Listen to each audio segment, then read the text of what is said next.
I am Ballerina Cappuccina. Tralalero Tralala fell in love with me.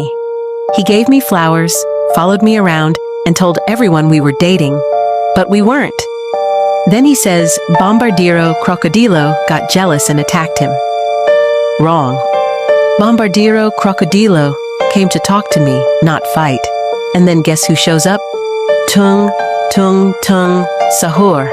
He came out of nowhere and hit Tralalero from behind, unprovoked. Then he made up this whole story that he saved me. Number. He started the fight. He wasn't a hero. He was desperate for attention. And now everyone believes his fake version. But here's the truth. I'm Ballerina Cappuccina. No one saved me. I didn't need saving. And Tung Tung Tung saw her? He's a liar. He wrote the script. I'm just taking the mic back. Next time you hear his story, ask who's missing from the stage.